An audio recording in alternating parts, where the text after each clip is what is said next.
안녕하세요. 오늘도 주님 안에서 좋은 날입니다.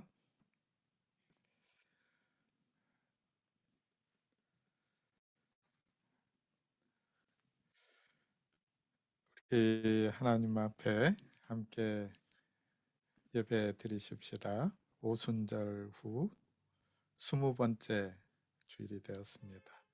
함께 묵상으로 기도하심으로 주님 앞에 예배를 드리겠습니다.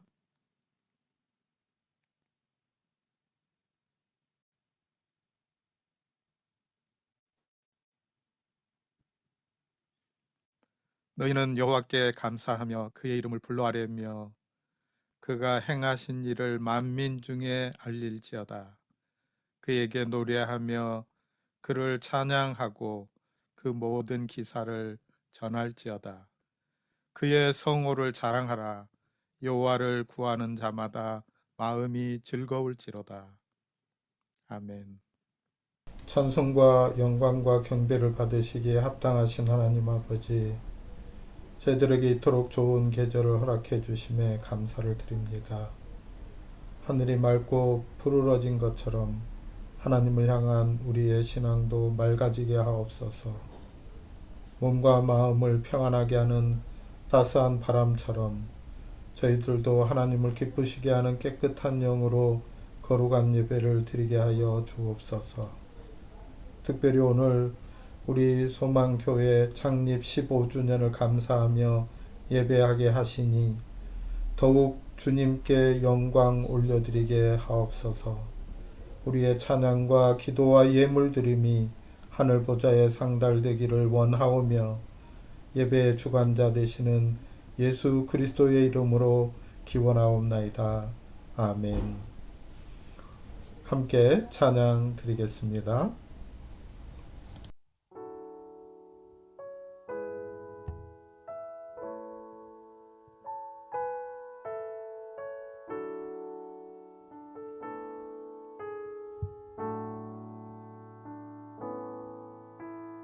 예수 우리 왕이여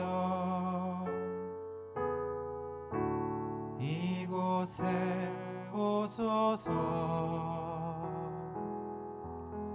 보좌로 주여 임하사 찬양을 받아 주소서.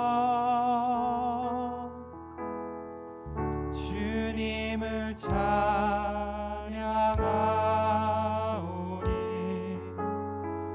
주님을 경배하오니 왕이신 예수여 오셔서 좌정하사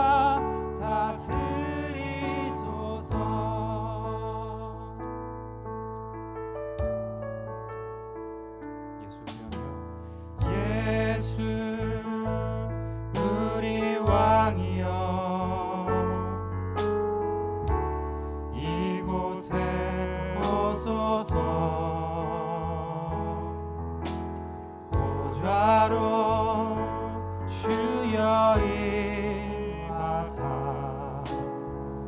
찬양을 받아 주소서. 예수 우리 왕이여 이곳에 오소서. 보좌로 주여 임하사 찬양을 받아 주소서. 주님을 찬양하오니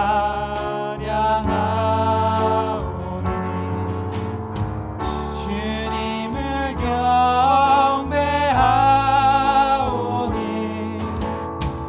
왕이신 예수여 오셔서 좌정하사 다스리소서.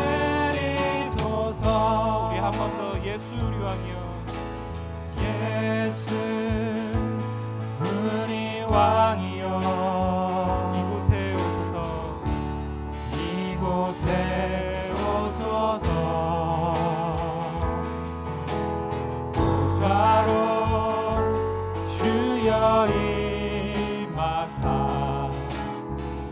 찬양을 받아 주소서.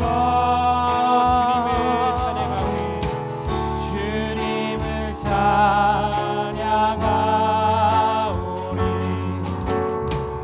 주님을 경배하오니 왕이신 예수여 오셔서 좌정하사 다스리소서. 주님을 찬양하오니 주님을 찬양하오니 주님을 경배하오니 왕이신 예수여 오셔서 좌정하사 다스리소서. 마지막으로 주님을 찬양하오니 주님을 찬양하오니 주님을 경배하오니 왕이신 예수여 오셔서 좌정하사 다스리소서.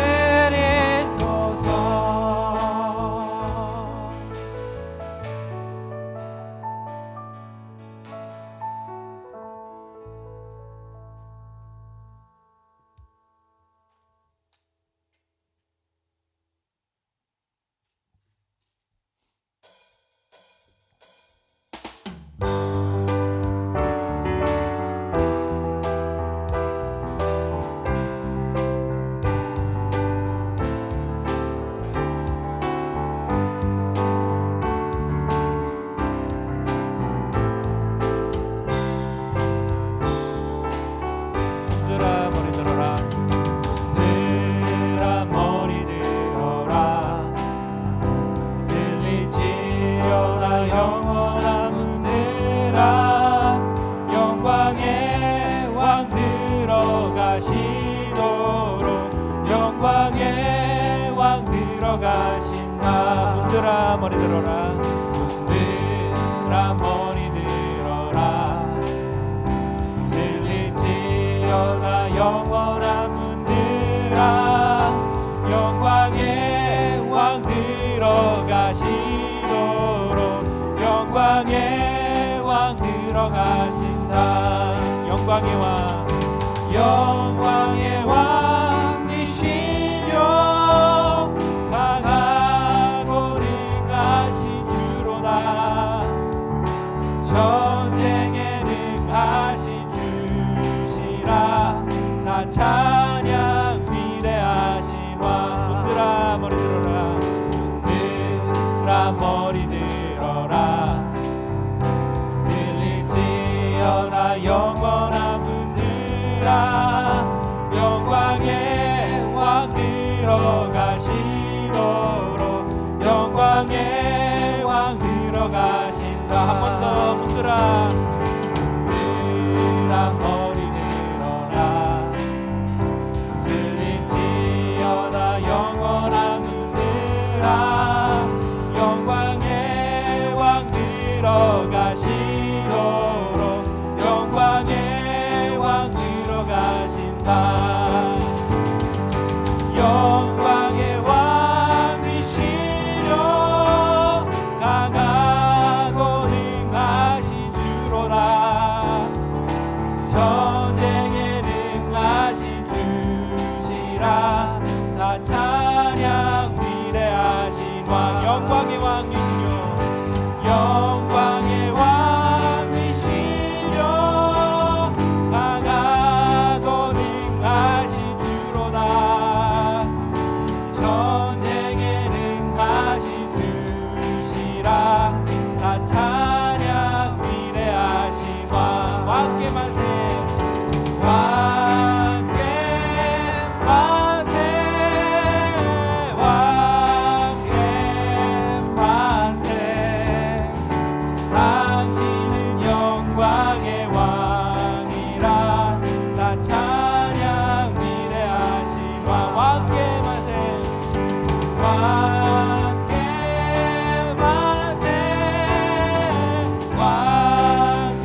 주님께 만세.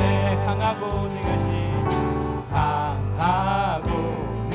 능하신 왕 세상 모든 나라 다스리시네.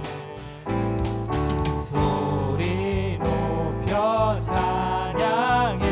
그는 만유의 주, 그는 만왕의 왕. 예수는 왕, 예수는 주, 예수는 날 구원하신 주. 예수는 왕, 예수는 주, 예수는 날 구원하신 주. 왕께 만세, 왕께 만세, 주께 만세. 날 구원하신 주님께 만세. 왕께 만세, 주께 만세. 날 구원하신 주님께 만세. 강하고 능하신 왕 세상 모든 나라 다스리시네. 소리 높여 찬양해. 그는 만유의 주, 그는 만왕의 왕. 예수는 왕, 예수는 주, 예수는 날 구원하신 주. 예수는 왕, 예수는 주, 예수는 날 구원하신 주. 왕께 만세, 주께 만세. 날 구원하신 주님께 만세. 왕께 만세, 주께 만세. 날 구원하신 주님께 만세.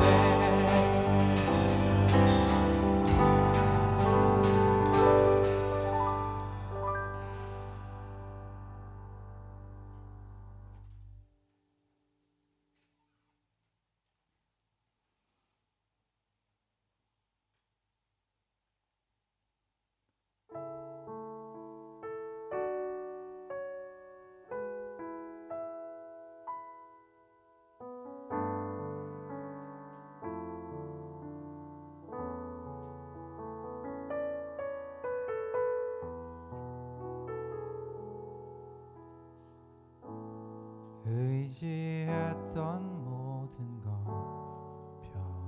변해가고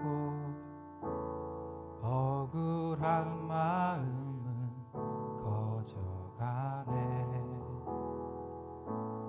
부끄러움 없이 살고 싶은 마음 주님 아시네. 모든 일을 선으로 이겨내고 죄의 유혹을 따르지 않네. 나를 구원하신 영원한 그 사랑, 그 신근에 날 붙드시네. 주어진 내 삶이 작게만 보여도 선하신 주 나를 이끄신 분의 중심을 보시는 주님만 따르네. 날 택하신 주만의 지혜, 보이는 상황에 무너질지라도 예수 능력이 나를 붙드네. 보이지 않아도 주님만 따르네. 내 평생 주님을 노래하리라.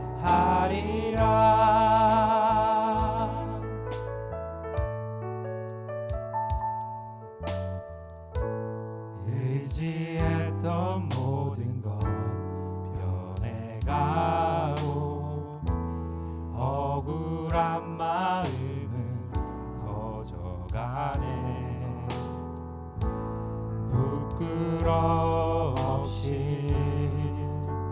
살고 싶은 맘 주님 아시네.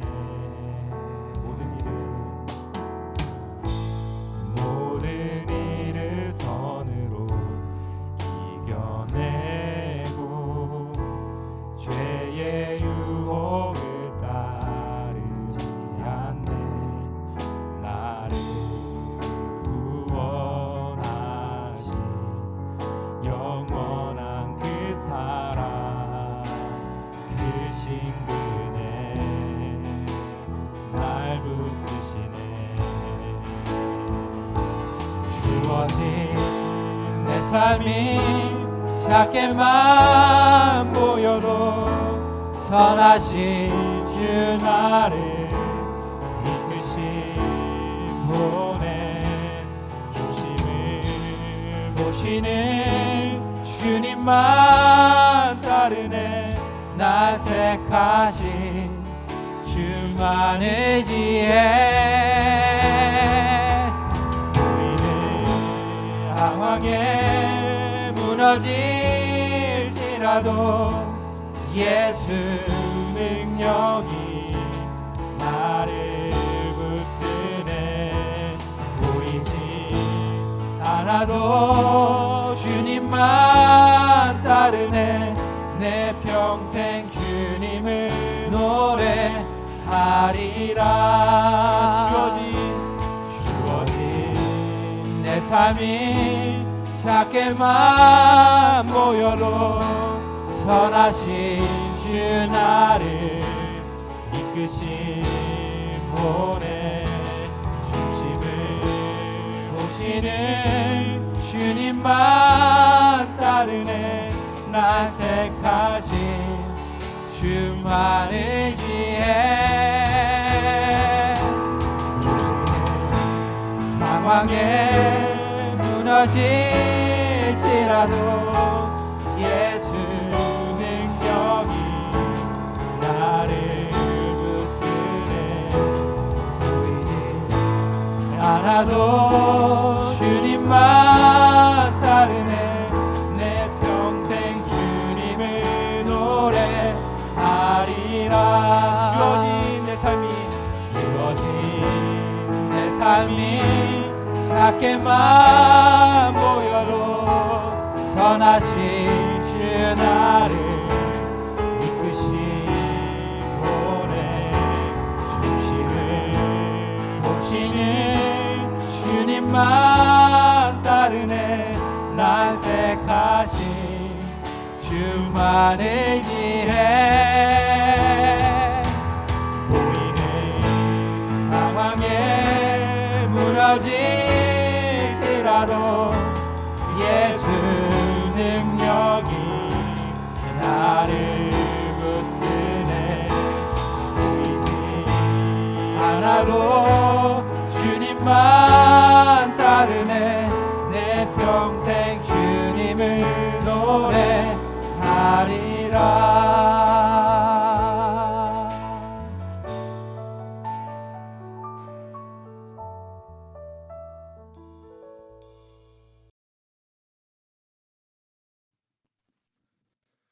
아멘. 이 시간 우리 하나님 앞에 함께 우리의 삶을 돌이켜보며 고백의 기도를 드리도록 하겠습니다.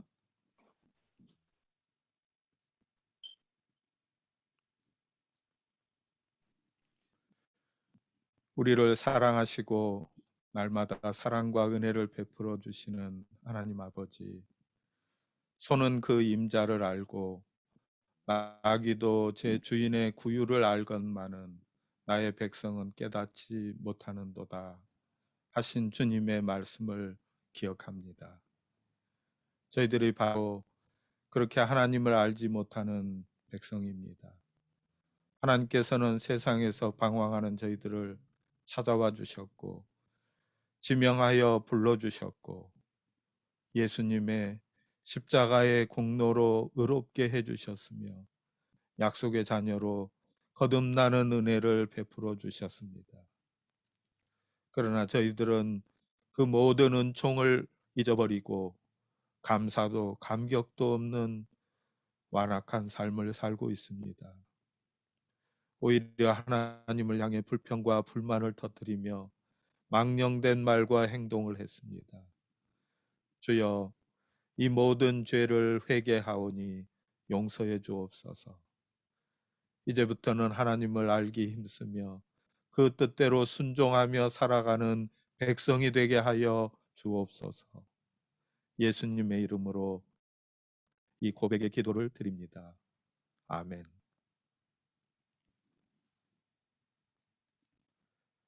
내가 그들의 악행을 사하고 다시는 그 죄를 기억하지 아니하리라. 여호와의 말씀이니라. 아멘. 우리 함께 하나님 앞에 우리의 신앙의 고백을 드리도록 하겠습니다. 나는 전능하신 아버지 하나님, 천지의 창조주를 믿습니다. 나는 그의 유일하신 아들 우리 주 예수 그리스도를 믿습니다.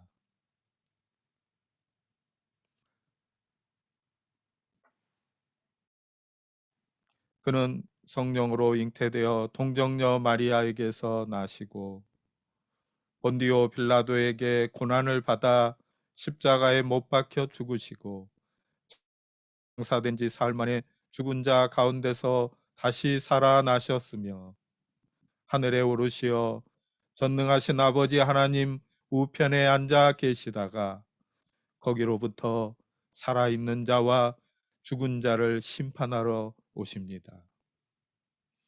나는 성령을 믿으며 거룩한 공교회와 성도의 교제와 죄를 용서받는 것과 몸의 부활과 영생을 믿습니다.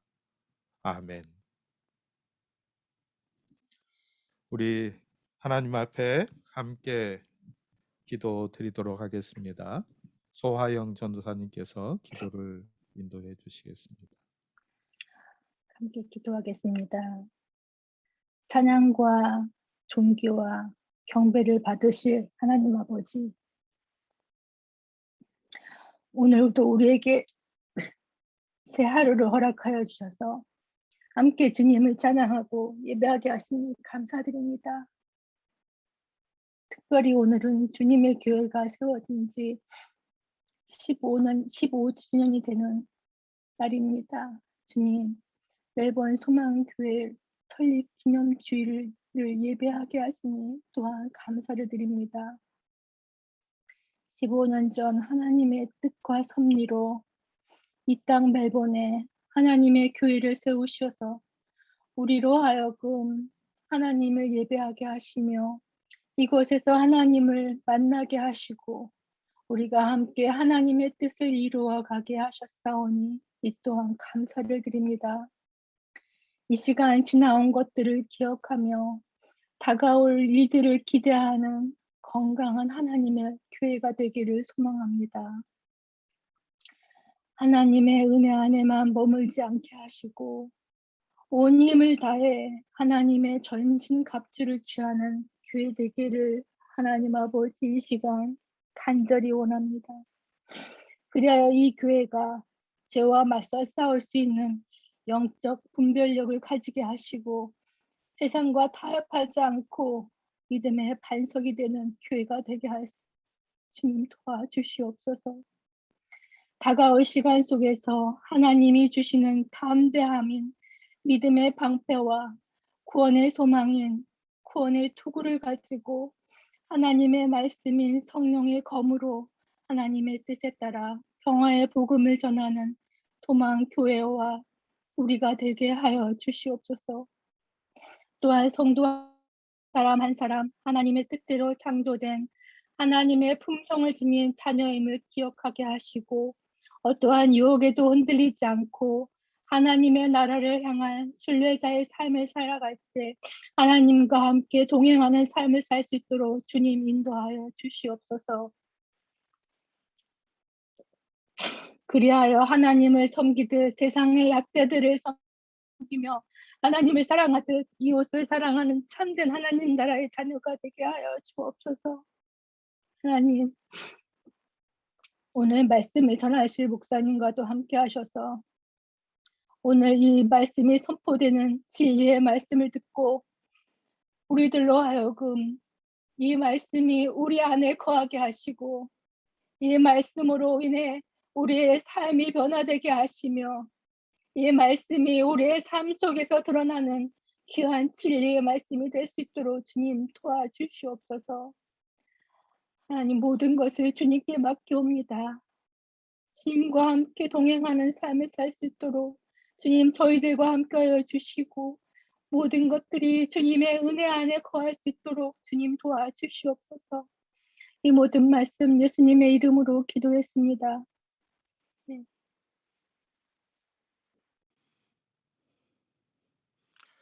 아멘. 감사합니다. 오늘 우리에게 주시는 하나님의 말씀 마태복음 21장 1절로 11절의 말씀입니다. 백서원 자매가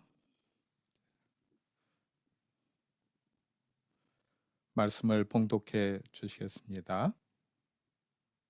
그들이 예루살렘에 가까이 가서 감람산 벳파게에 이르렀을 때 예수께서 두 제자를 보내시며 이르시되 너희는 맞은편 마을로 가라. 그리하면 곧 메인 나귀와 나귀 새끼가 함께 있는 것을 보리니 풀어 내게로 끌고 오라.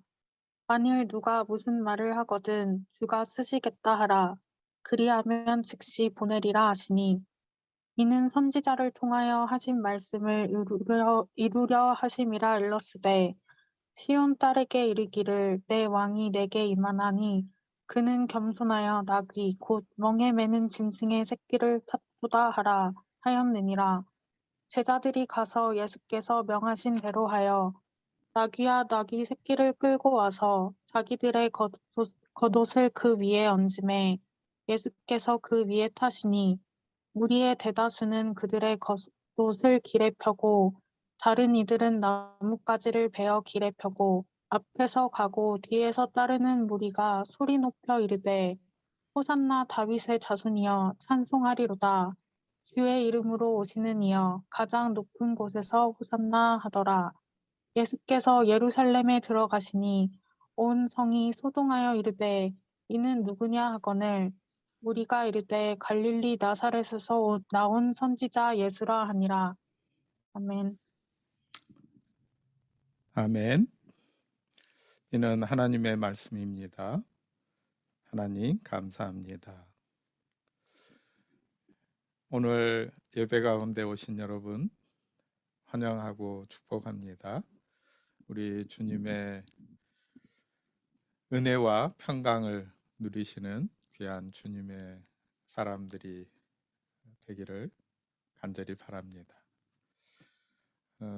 오늘 창립 15주년을 맞이하는데 우리가 함께 만나서 무엇인가를 하기에는 어려워서 그냥 지나갈까 했었는데 그래도 주님께서 이 땅 가운데에 우리 교회를 세우신 그 놀라운 은혜와 뜻이 있었기 때문에 이것에 대해서 다시 기억하고 주님 앞에서 주님이 주신 사명들, 주님께서 우리와 함께 하셔서 우리 가운데 이루신 일들을 감사하는 것은 뜻깊고 필요한 일이다라는 생각을 해서 우리가 창립 15주년을 감사하면서 하나님 앞에 예배를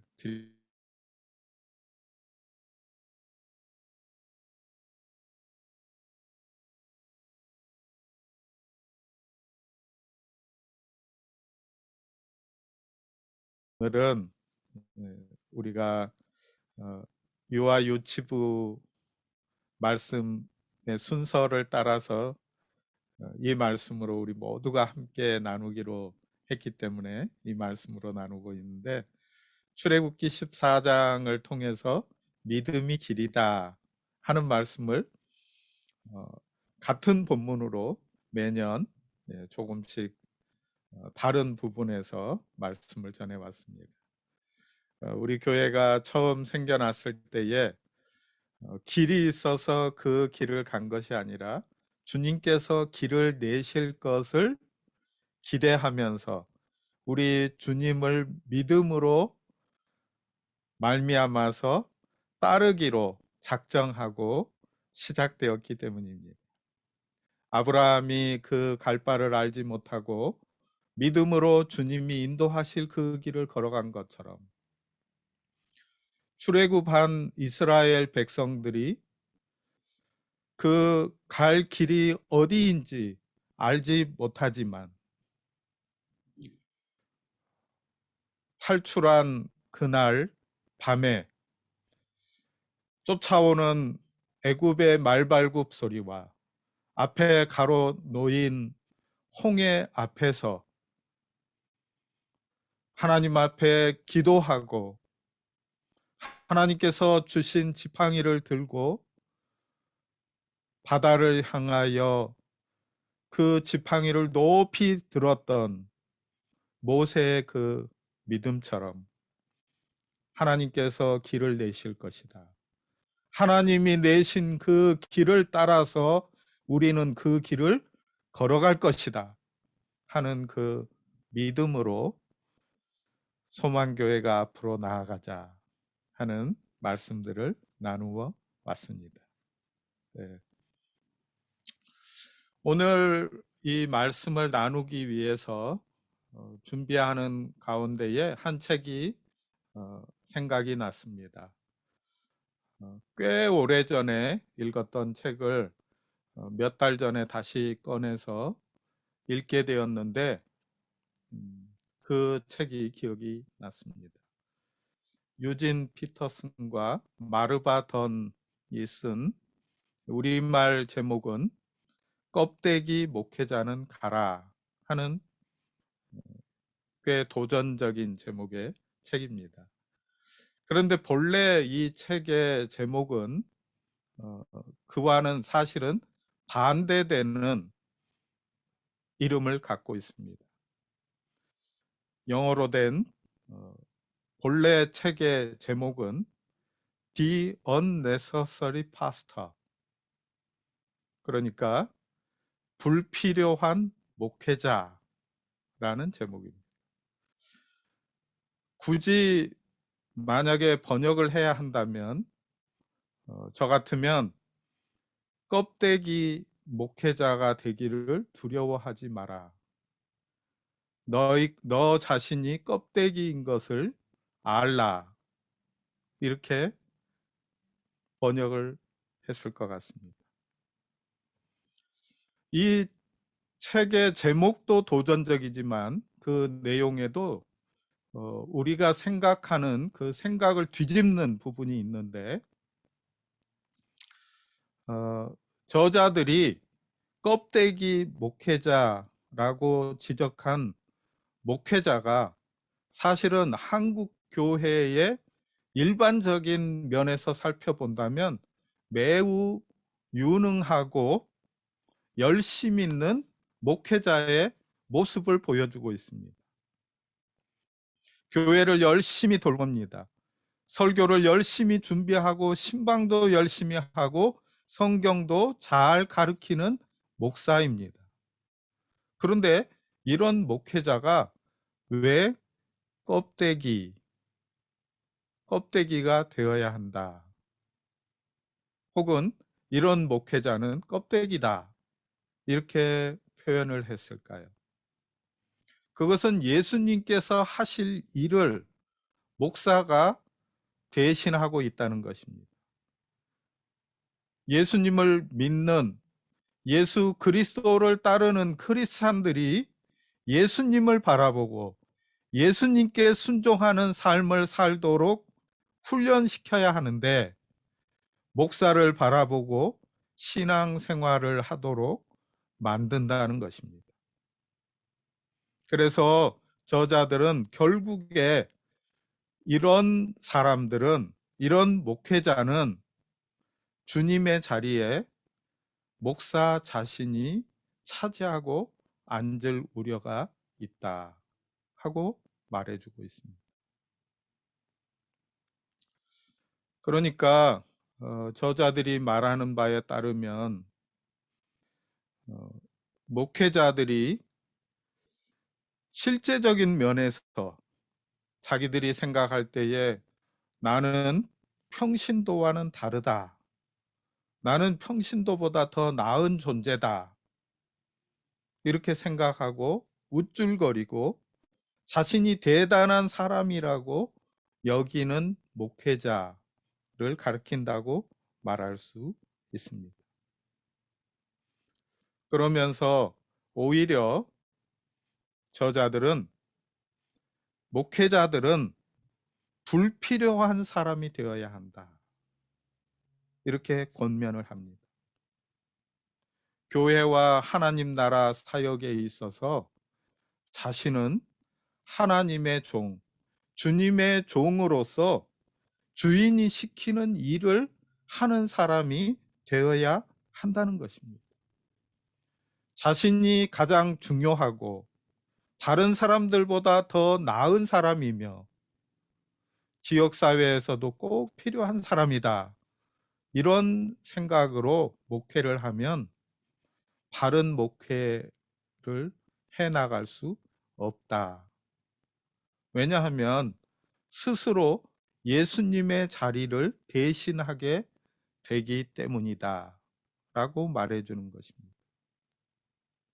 그러면서 유진 피터슨은 목회자는 자신의 무능함과 부족함을 성도들이 알도록 마음을 열어놓아야 한다. 그렇게 함으로써 목사도 교인들도 예수님만 바라보게 될 것이기 때문이다. 목회자들이 자신의 무익함을 깨달으면 비로소 정말 필요한 일을 자유롭게 감당할 수 있다 하였습니다. 정말 필요한 목회자는 자신의 삶 가운데에서 주 대신 예수 그리스도를 따라가며 교인들에게도 목사 자신이 아니라 예수님을 바라보게 하는 목회자이다. 이런 사람이 바른 목회를 하는 사람이다.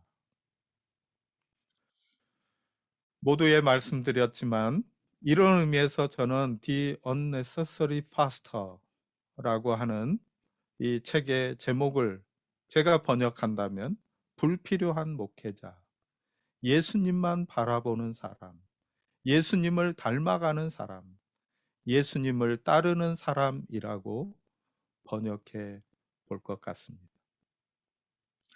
이 책을 보면서 저의 목회자로서의 정체성과 우리 성도들을 돕는 방향성도 생각해 보면서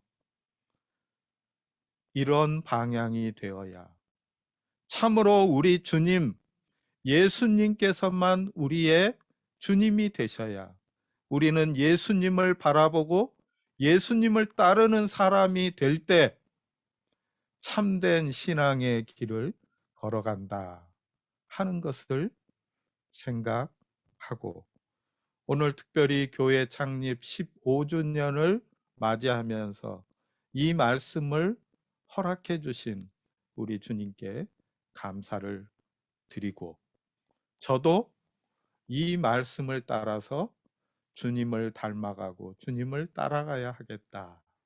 이런 다짐을 새롭게 하였습니다. 예수님을 닮고 따르고 은혜로 사는 삶이 되기를 바라면서 오늘의 말씀을 함께 살펴보십시다. 예수님은 나귀를 타시고 거룩한 성 예루살렘으로 들어가셨습니다.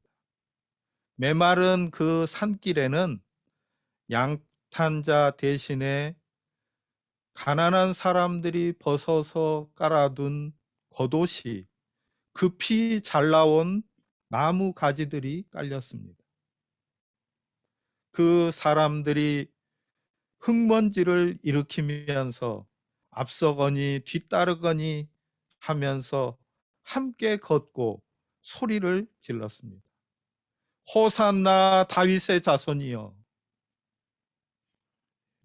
원문에 가깝게 조금 읽어보면 호시아나, 호시아나, 나 하는 말은 제발, 제발 이런 뜻입니다. 그러니까 지금 제발 우리를 구원하소서. 지금 제발 우리를 구원하소서 하는 외침입니다. 하나님의 아들이신 예수님이 이렇게 초라하게 하나님의 성, 거룩한 성을 방문하게 되었습니다. 군대도 풍악도 없었습니다. 종려나무 가지들이 군기와 무기를 대신해서 햇빛에 번쩍거렸을 뿐입니다. 예루살렘에 울려 퍼진 노래는 호시아나, 호시아나, 호산나 다윗의 자손이여, 찬송하라 주님의 이름으로 오시는 이여, 높은 곳에서 호시아나 였습니다. 누가 이 광경을 정치적으로 혹은 군사적으로 설명할 수 있을까요? 경제적 폭동도 민중적 봉기도 끼어들 틈이 없었습니다. 예수님은 혁명가도 민중 지도자도 아니었습니다. 인류를 호령하는 사령관의 모습도 아닙니다. 이 땅에 유토피아를 건설하려고 한다는 어떤 암시도 없었습니다. 나귀를 타고 예루살렘에 들어가신 나사렛 예수, 하늘 높이 피어오르는 뿌연 흙먼지와 사람들의 고함, 흥분과 소동만이 있을 뿐이었습니다. 잠시 생각해 보면 이 광경은 며칠이 지나지 않아서 예루살렘을 떠나시는 예수님의 마지막 모습을 오버랩 시킵니다. 더 많은 사람들의 고함과 흥분, 소동 가운데에서 예수님은 홀로 십자가를 지시고 골고다를 오르지 않으셨습니까? 그것은 예수님이 스스로 선택하신 방법이었습니다. 그렇다면 이 장면을 가장 잘 설명할 수 있는 분은 예수님 뿐입니다. 예수님은 십자가를 향해 그렇게 예루살렘에 입성하신 것입니다. 호롤 단신으로 하나님 앞에 서신 예수, 이것이 바로 예루살렘에 입성하신 예수님의 모습이었습니다. 제자들은 예수님이 지시하신, 보여주신 이 방법이 하나님에게서 나왔고 구약 성경에 예언되어 있던 것임을 나중에야 알게 되었습니다. 그래서 마태는 이 사건을 선지자를 통해 하신 말씀을 이루려고 예수님께서 이렇게 하셨다 하고 기록하였습니다. 마태가 인용한 구절은 스가랴 9장 9절입니다. 시온의 딸에게 말하여라. 보라, 내 왕이 내게로 가신다. 그는 겸손하여 나귀 곧 멍에 매는 짐승의 새끼를 탔도다 하였습니다. 이 말씀이 기록되어 있는 스가랴 9장 말씀에는 그 당시에 예루살렘을 둘러싸고 있었던 참으로 강성하고 군사력으로 대단한 도시 국가들을 언급하고 있습니다. 북쪽으로 두로와 시돈이 있습니다. 두로와 시돈이 예루살렘을 향하여 발톱을 드러내고 있습니다. 블레셋의 강성한 도시들이 언급이 되어 있습니다. 그곳에는 많은 잘 훈련된 군사들이 있고 잘 준비된 전쟁을 위한 말들이 있습니다. 잘 만들어진 전차들이 있습니다. 그런데 세상의 왕으로 오시는 분이 그 예루살렘으로 들어오시는 모습을 보여주는데, 그 모습은 멍에 매는 짐승, 나귀, 그 가운데에도 새끼 나귀를 타고 예루살렘으로 오신다 하고 나타내고 있습니다. 예수님의 예루살렘 입성 광경, 그리고 이 예언을 연결시켜주는 연결고리는 바로 나귀였습니다. 이런 의미에서 본다면 나귀를 타고 가신 예수님은 예언 속에 나오는 시온의 왕이십니다. 하나님의 계획을 따라서 하나님의 백성을 구원하시려고 예수는 그렇게 예루살렘 성 안으로 들어가시고 십자가 앞에 서신 것입니다. 하나님의 심판 아래에 기꺼이 십자가를 지셔야 할 예수. 예수는 죄인들의 왕이 되어서 나귀를 타고 예루살렘 성으로 입성하십니다. 천국의 왕은 죄인들의 구원자였습니다. 이런 맥락에서 보면 이 나귀는 이중적인 의미를 갖습니다. 첫째는 나귀는 에브라임의 전투용 말과 대조되어서 겸손함을 상징합니다.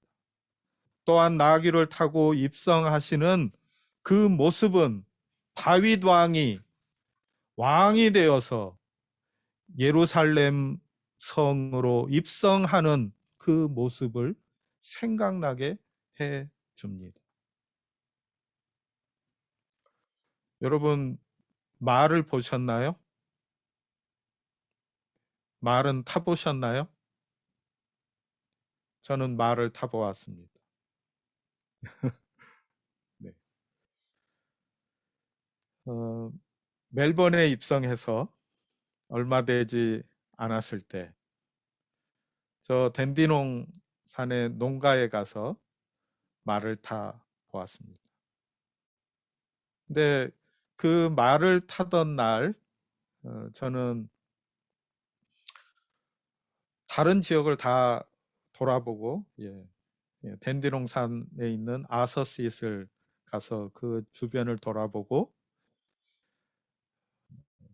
그 말 농가에 제 농장이 말을 태워주는 그 프로그램을 닫기 30분 전 4시 30분에 그곳에 도착을 했습니다. 그래서 이제 마지막으로 말을 탈 수 있는 그 시간에 말을 타게 되었습니다. 여러분, 말을 타보신 분들은 알지만 말이 꽤 키가 큽니다.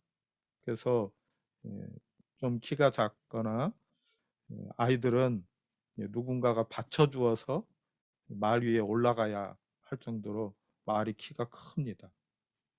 제가 탄 그 말은 모두 우리 가족들이 다 같이 가서 탔는데 랜덤으로 타는 거죠. 근데 조금 가다가 그 양쪽으로 둔덕이 있는데 그 둔덕 사이의 길을 가다가 제가 탄 말이 다리에 힘이 빠져서 철퍼덕 주저앉고 저는 말에서 떨어지게 되었습니다. 나중에 알게 된 사실이지만 이 사실을 알고 나서 말에게 얼마나 미안했는지 모릅니다. 하루 종일 사람들을 태우고 해변까지 갔다가 농장으로 다시 돌아오는 이 고된 일을 하면서 그 말이 마지막 시간이 되어서 하필이면 저를 태우게 된 거죠. 무거운 사람을 태워가지고 말이 넘어지게 된 겁니다. 말이라도 덩치가 크고 이렇게 한 말이라도 혹사당하면 넘어질 수 있는 거죠. 기운이 빠지는 거죠. 여러분, 나귀는 혹시 보셨습니까? 키도 작고 말에 비하면 훨씬 볼품도 없습니다. 사람을 태울 만한 그런 힘이 없습니다. 그래서 짐을 싣고 다니는 그런 데에 쓰임을 받는 거죠. 여러분, 예수님이 예루살렘으로 입성하시던 그 모습을 상상해 보십시오. 예수님은 전차를 몰고 전장을 누비고 무공을 세워서 로마의 황제가 된 세상 임금, 성경 번역대로 하면 티베리우스, 로마 황제가 다스리던 그 시대에 그 지역을 다스리던 총독 빌라도, 사실은 엄밀한 의미에서 말하면 빌라도는 완전한 총독은 아닙니다. 총독은 유대 나라의 더 북쪽에 있었던 시리아에 주둔지를 둔 사람입니다. 거기가 전체적으로 그 지역, 팔레스틴 지역 전체를 다스리는 총독입니다. 빌라도는 그 지역들 가운데 유대 지역 혹은 갈릴리, 사마리아 이런 지역을 포괄하는 좁은 지역을 다스리는 행정관입니다. 이 빌라도의 목적은 황제에게 잘 보여서 진짜 총독이 되는 겁니다. 그래서 극도로 두려워하고 피하는 것이 바로 밀란입니다. 식민지 국민들이 봉기를 해서 밀란을 일으키게 되면 황제에게 밉보여서 위로 올라갈 길을 잃어버리게 되는 것입니다.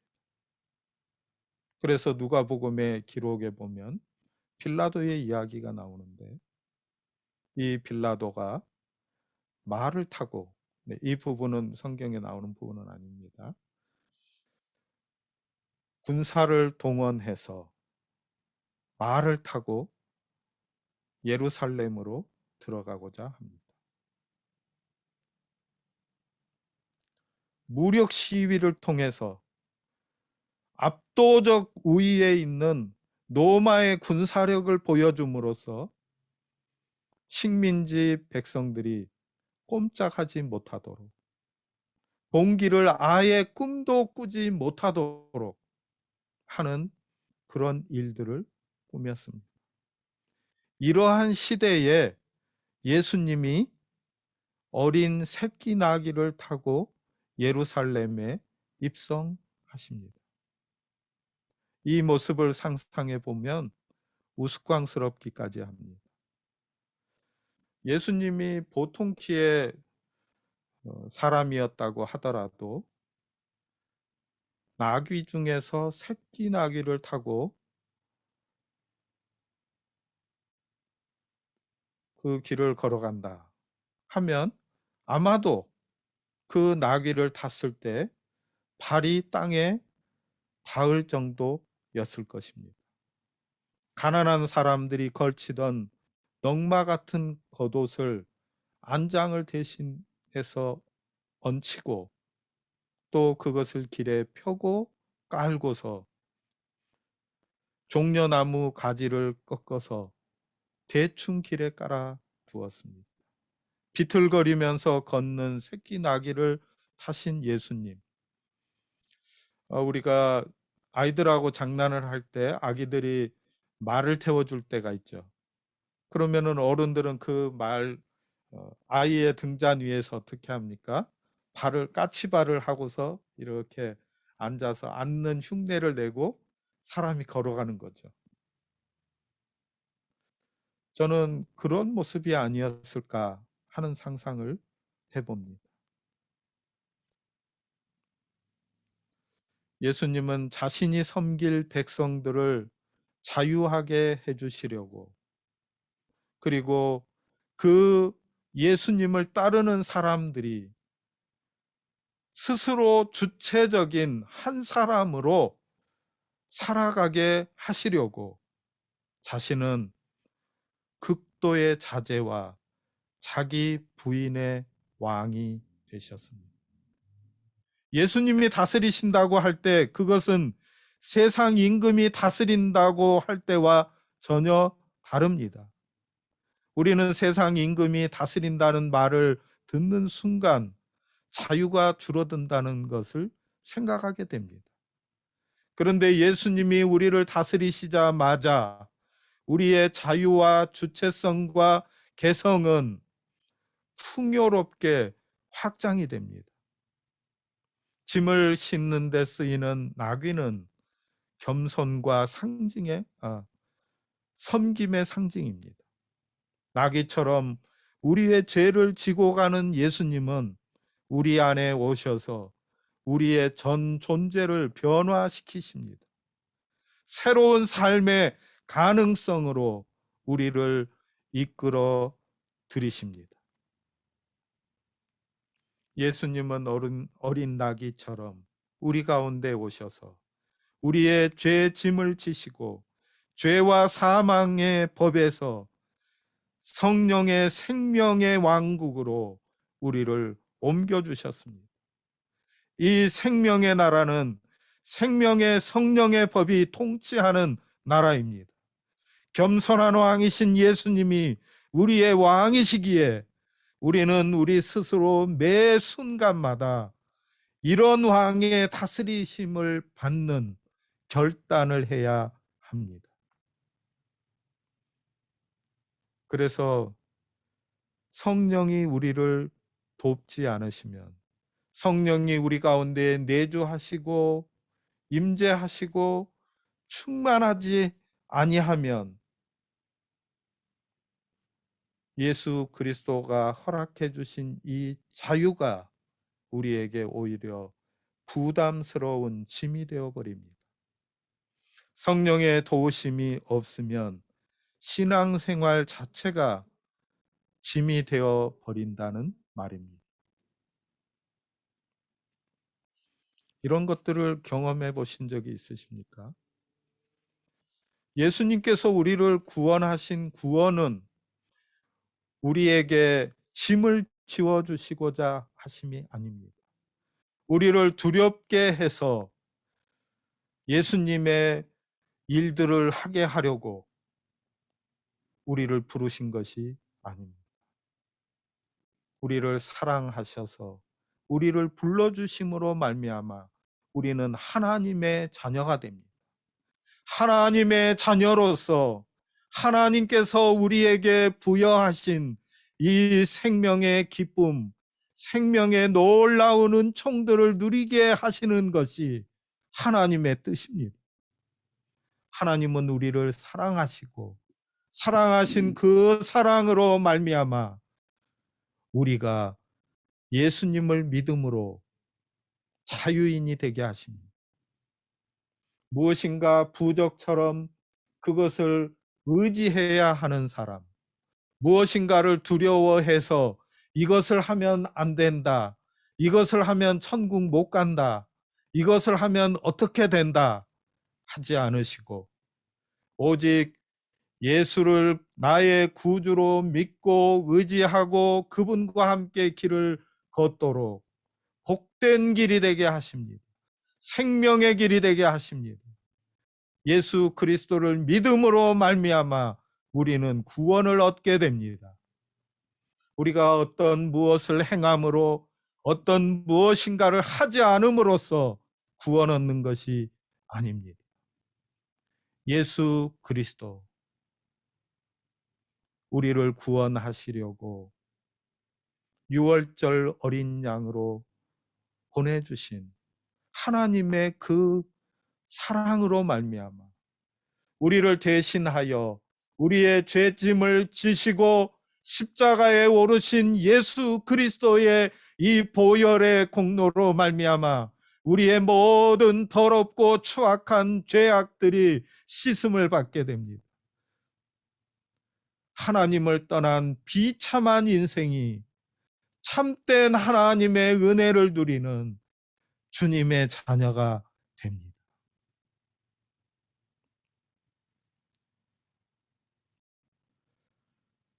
예루살렘 입성하는 예수님의 모습은 사복음서에 모두 나옵니다.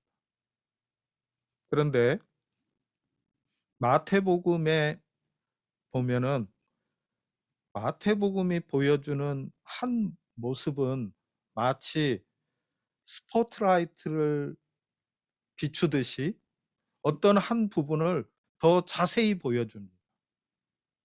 우리가 어떤 이야기를 들려줄 때 중요한 부분 혹은 포커스해서 보아야 하는 어떤 부분이 나오게 되면 스포트라이트를 비추죠. 그리고 그 스포트라이트를 통해서 그 부분을 자세히 보여주게 됩니다. 오늘 읽은 말씀 가운데 1절과 2절의 말씀. 저희가 예루살렘에 가까이 와서 감람산 벳박에 이르렀을 때에 베다니 예수님의 일행이 여리고를 거쳐서 베다니와 벳박에를 지나갑니다.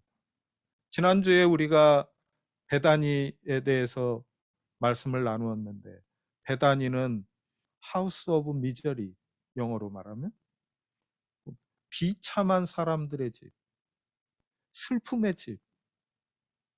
어떤 분은 이 베다니에 한센시 병 환자들이 가 있을 수 있는 장소가 있었다 하고 말씀을 전해주더라고요. 예수님께서 예루살렘 성으로 들어가시는 그 길 가운데에 이런 모습을 보여주시는 거죠. 여리고에서부터 출발해서 베다니를 지납니다. 벳바게를 지나갑니다. 벳바게도 그 이름의 뜻이 참 슬픕니다.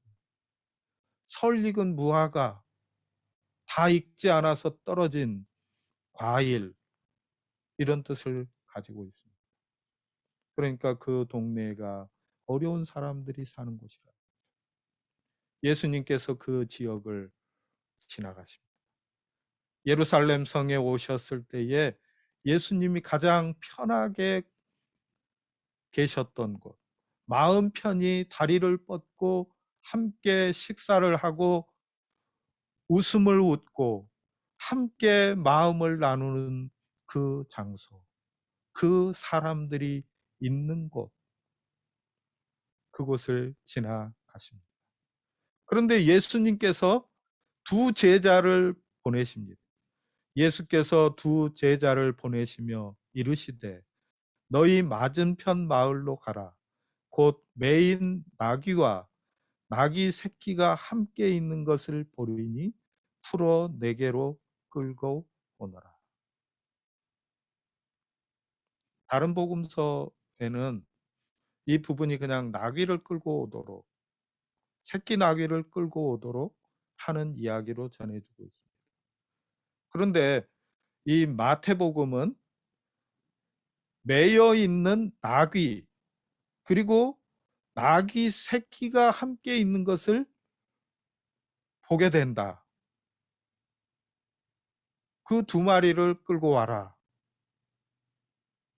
이렇게 두 마리를 보여줍니다. 이 새끼 나귀가 어미 나귀와 함께 있었는지 그런 것은 정확히 알 수 없습니다.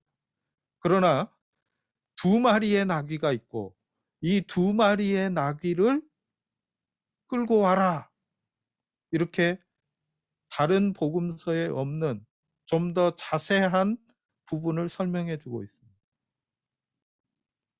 7절 말씀입니다. 나귀와 나귀 새끼를 끌고 와서 두 마리 끌고 왔죠. 자기들의 겉옷을 그 위에 얹음에 예수께서 그 위에 타셨다. 그런데 스가랴서의 말씀을 이루기 위해서 예수님은 한 번도 사람을 태워본 적이 없는 새끼 나귀를 타시는 것입니다. 두 마리의 나귀를 보여주는 이 말씀을 우리가 어떻게 이해할 수 있을까요? 무엇을 보여주고자 하십니까? 바로 예수님을 닮고 따르고자 하는 우리를 향한 메시지를 보여주고 있습니다. 우리 젊은 분들은 이 부분을 할 수 없이 또 낫대는이 나오네요. 죄송해요. 소를 이용해서 쟁기로 밭을 가는 모습을 보신 적이 있는지 모르겠지만, 그 비탈길에 있는 밭이나 논을 갈기 위해서 소를 이용해서 쟁기로 밭을 이렇게 갈아엎는데요. 이렇게 봄이 되면. 그런데 좀 더 척박하고 힘든 땅을 갈기 위해서는 겨리소를 이용합니다. 겨리소는 뭐냐면 겨리를 끄는 소라는 뜻인데 두 마리의 소가 끄는 쟁기를 가리키는 겁니다.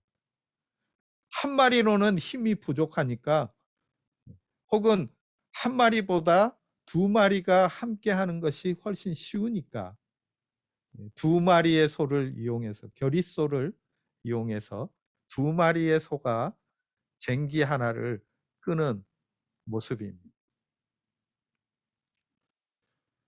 마태복음 11장 28절로 30절 말씀입니다. 수고하고 무거운 짐진 자들아 다 내게로 오라.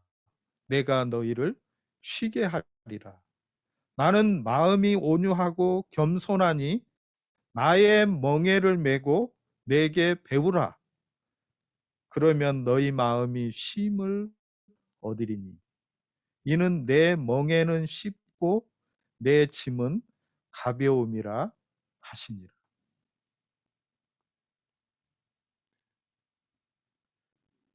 예수님께 나오라. 너의 짐이 무거우냐? 너가 지고 가는 인생의 짐의 무게가 너를 짓누르고 있느냐? 혹은 신앙생활을 예수 그리스도 안에서 올바르게 시작했는데 이 신앙의 삶 가운데에 감격을 잃어버리고 예수님을 따르는 그 길을 잃어버린 채 사람들이 전해주는 말을 듣고 두려워하느냐? 사람들의 말에 의해서 너의 마음이 흔들리고 있느냐? 이 세상을 바라보면서 너가 유혹 가운데 빠져 있느냐? 세상 가운데 살아가면서 예수 그리스도와 함께 걷는 그 길을 잃어버렸느냐? 예수 그리스도께서 우리에게 베풀어 주신 그 은혜의 놀라움을 잊어버리고 살아가고 있지는 않느냐? 내게로 나아오라. 다 내게로 오라. 내가 너희를 쉬게 하리라. 예수님의 말씀입니다. 나는 마음이 온유하고 겸손하니 나의 멍에를 메고 나와 함께 멍에를 메고 예수님의 멍에를 메고 예수님에게 배우라. 그러면 너희 마음이 쉼을 얻게 된다. 왜냐하면 내 멍에는 쉽고 내 짐은 가볍기 때문입니다. 왜 그렇습니까? 예수님이 대신 져 주시기 때문입니다. 예수님께서 우리의 모든 죄 짐을 지시고 우리의 모든 고난의 짐을 지시고 골고다에 오르셨기 때문입니다. 그러므로 우리 그리스도인들은 어떻게 살아야 합니까? 바로 예수 그리스도에게 배워야 합니다. 예수 그리스도에게 나와서 예수 그리스도의 멍에를 매는 것입니다. 주님과 함께 동행하면서 그 길을 걸어가는 것. 예수님에게 배우고 예수님을 닮고 예수님과 함께 동행하는 그 길을 걷는 것입니다. 저는 이 말씀 가운데 이런 결심을 하게 됩니다. 예수님과 함께 걷고 싶습니다. 예수님에게 배우고 싶습니다. 예수님을 따르기를 소원합니다. 사랑하는 여러분, 예수님에게 나아오십시오. 예수님에게 배우십시오. 예수님을 함께 따르십시다. 예수님을 따르는 우리가 함께 하나님의 나라를 이루어갈 그 꿈을 품고 이 아름다운 비전 가운데 함께 나아가십시다. 자유롭게 주님이 우리에게 주시는 은혜를 따라서 주님의 일을 감당합시다. 주님이 우리에게 허락하신 이 은혜를 감사하며 감격할 뿐만 아니라 주님이 우리에게 맡겨주신 복음 전파의 사명, 하나님의 나라를 함께 이룰 이 기쁨의 천국의 일을 위하여 함께 주님과 나아가십시다. 주님이 우리 안으로 오시기를 원합니다. 우리의 공동체 안에 오셔서 우리의 왕이 되시고 예배를 받으시고 우리를 가르치시며 인도하시는 줄 믿습니다. 우리 다 함께 찬양을 드리도록 하겠습니다.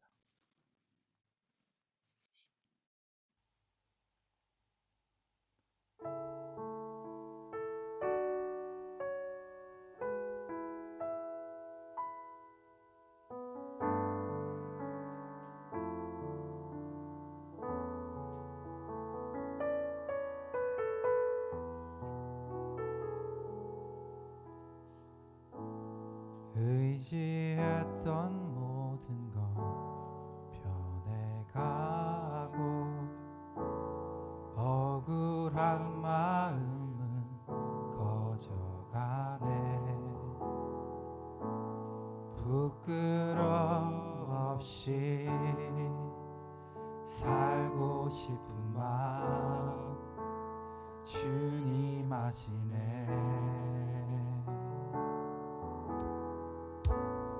모든 일을 선으로 이겨내고 죄의 유혹을 따르지 않네. 나를 구원하신 영원한 그 사랑, 그 신근에 날 붙드시네. 주어진 내 삶이 작게만 보여도 선하신 주 나를 이끄신 분의 중심을 보시는 주님만 따르네. 날 택하신 주만 의지해. 보이는 상황에 무너질지라도 예수 능력이 나를 붙드네. 보이지 않아도 주님만 따르네. 내 평생 주님을 노래하리라.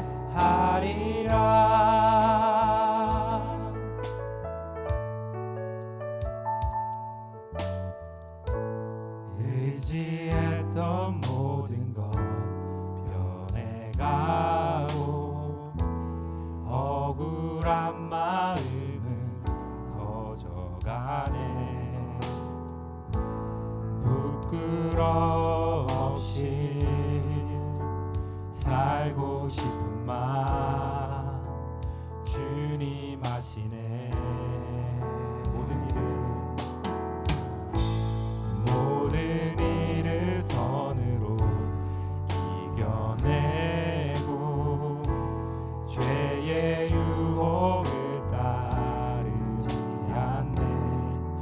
나를 구원하신 영원한 그 사랑, 크신 그네 날 붙드시네. 주어진 내 삶이 작게만 보여도 선하신 주 나를 이끄신 보내. 중심을 보시는 주님만 따르네. 날 택하신 주만의 지혜. 보이는 상황에 무너질지라도 예수 능력이 나를 붙드네.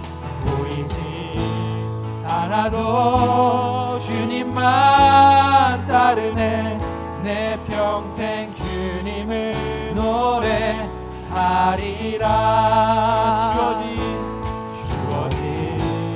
내 삶이 작게만 보여도 선하신 주 나를 이끄신 보내.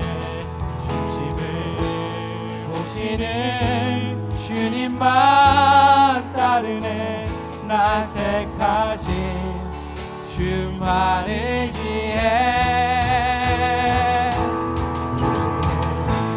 상황에 무너질지라도 예수 능력이 나를 붙드네.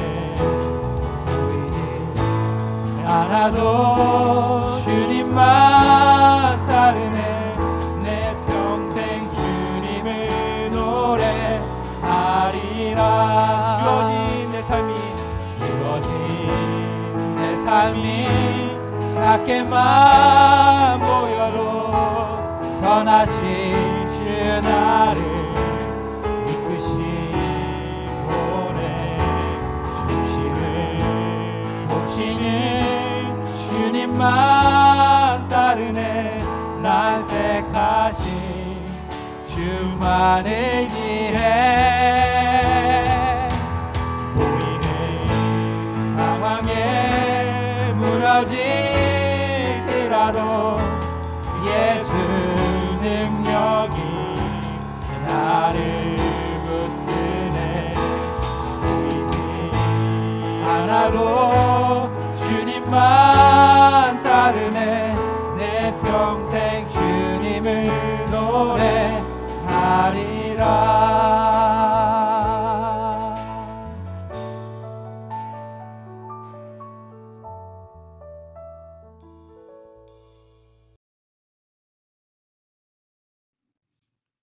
아멘. 기도하겠습니다. 하나님 아버지, 은혜를 감사합니다. 15해 오직 주님의 은혜였고 주님의 인도하심만 바라보는 소망의 시간들이었습니다. 우리 주님이 우리의 소망이고 세상의 희망임을 알고 믿고 고백하며 나아온 시간들이었습니다. 예수 그리스도를 믿고 행복한 주님의 사람들이 되어서 살기를 원하는 기도의 제목, 이 땅 가운데에 교회를 세우신 주님의 뜻대로 하나님의 나라를 이루어 가도록 우리에게 소원을 주셨으므로 감사합니다. 이 땅 가운데에도 있는 연약한 사람들, 힘든 사람들, 그들이 함께 모이고 예배하고 주님을 기뻐할 수 있도록 주님께서 우리에게 허락하여 주신 이 공동체 안에서 주님의 은혜를 누리게 하신 것을 생각할 때에 감사합니다. 주님, 이제 앞으로 더욱 나아갈 때에 우리 주님을 닮아가는 저희가 되게 하여 주옵소서. 주님과 함께 나아가는 저희가 되게 하여 주옵소서. 저희의 최선을 다해서 모든 것을 할지라도 오직 저희는 무능한 종, 무익한 종일 뿐입니다. 오직 우리 주님이 영광을 받으시옵소서. 주님이 예배를 받으시옵소서.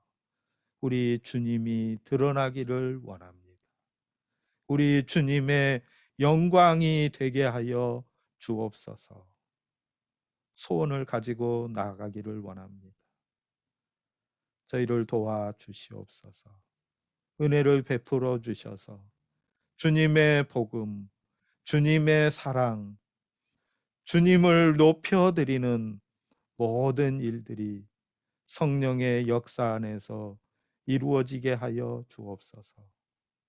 오늘도 예배로 나와서 주님 앞에 시간과 물질과 자기 자신을 들여서, 재능을 들여서 주님을 섬기는 모든 섬김 주님이 받아주시고 주님의 뜻에 맞게 써주시며 우리 사랑하는 소망 교회에 속한 모든 성도들과 가정들이 주의 은혜와 평강을 온전히 누리게 하여 주시옵소서. 우리 주님 예수님의 은혜와 아버지 하나님의 사랑과 보혜사 성령님의 교통하심이 주 앞에 나와 예배하는 주의 사람들과 교회와 민족 위에 이제로부터 영원토록 항상 계시기를 간절히 축원합니다. 아멘.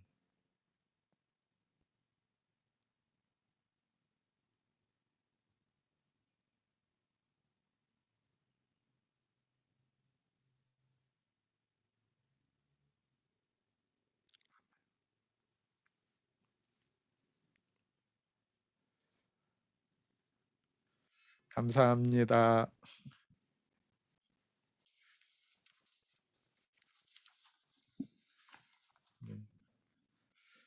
예, 여러분 모두 축하합니다.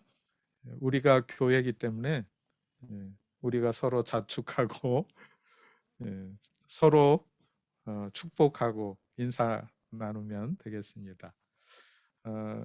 네, 어떤 분들 중에서 제가 무슨 뜻인지는 잘 알지만 저에게 축하한다고 하시는데 저희가 축하받을 일은 아니고요. 우리 모두가 함께 축하받을 일입니다. 저도 교회지만 여러분 다 교회입니다. 우리 모두가 함께 교회이기 때문에 우리 주님이 세워주시고 우리를 우리 되게 하셨으므로 준영이 뜻대로 그만하고 인사를 나누도록 하겠습니다.